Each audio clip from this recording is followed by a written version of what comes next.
Mazel tov on your recent marriage. Quite a unique time to get married in the midst of this pandemic. But there's one thing that you're learning that couples take years to learn. One secret that you've already been able to accomplish in this challenging time. And that is the importance of flexibility. Flexibility is something that's so important in relationships. It's crucial. Be able to accept and go with the flow, kind of roll with the punches, deal with what needs to be done at this moment. The question one always must ask is, what does the Eibishter want from me now? That's in all aspects of life, in your personal life, in your relationships, and especially now, it's an opportunity with all the expectations you may have had for your relationship, for your wedding, for your Shana Rishona, and now everything has changed, and it's beyond your control. And in reality, our life is always beyond our control. As much as we have an idea of what we want, it's not always going to be that way. So learning to be flexible in a relationship is really a key tool. So Baruch Hashem, we've had the opportunity to be able to do that. I know it's been difficult, but it's a great skill to learn. And to understand a little bit why it's so difficult to be flexible and why it's so crucial in a relationship, let's revisit a little bit what we just went through in Shavuos. So in Parshas Veschanan, when Moshe Rabbeinu recounts the giving of the Luchas, giving the Kabbalah Satara, he says that when the Bnei Yisrael said, we can't listen to Hashem, it's too hard for us, we can't survive to listen to it. Moshe Rabbeinu, you speak for us. Be the go-between. So Moshe Rabbeinu says, in recounting this story, he says, Anochi made bein Hashem v'beinechem. I was standing between you and Hashem. The Baal Shem Tov explains that Anochi, the sense of self, the ego, is what gets in the way between Hashem and you. In a relationship between Bein Adam L'Makom, what gets in the way is the ego.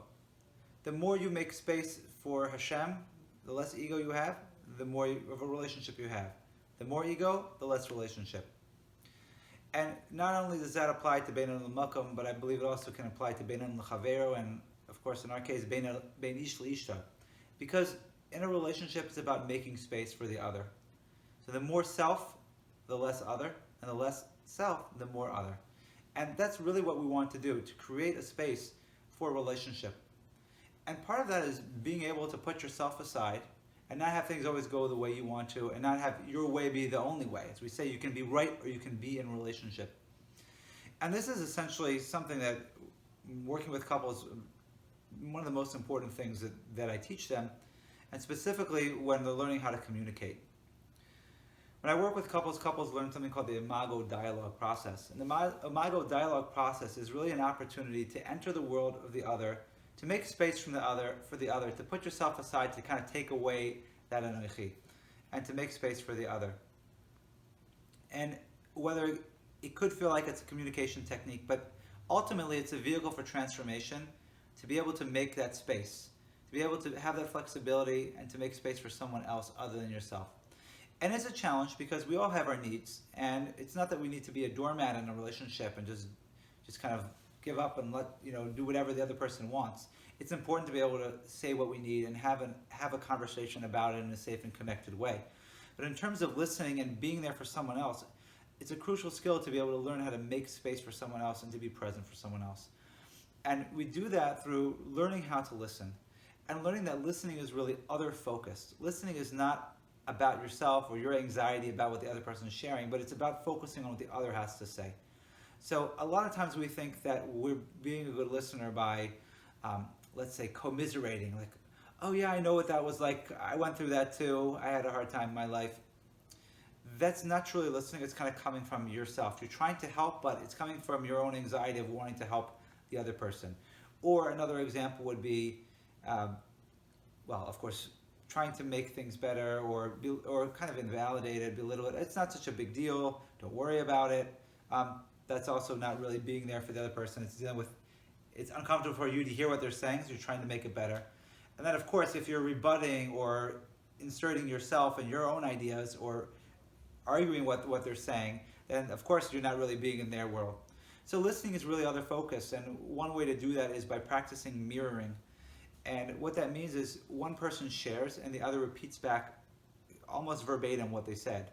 So when your spouse says, I'm really nervous about what's going on now, I don't know when we're going to get back to reality and we can go to work and visit our parents again.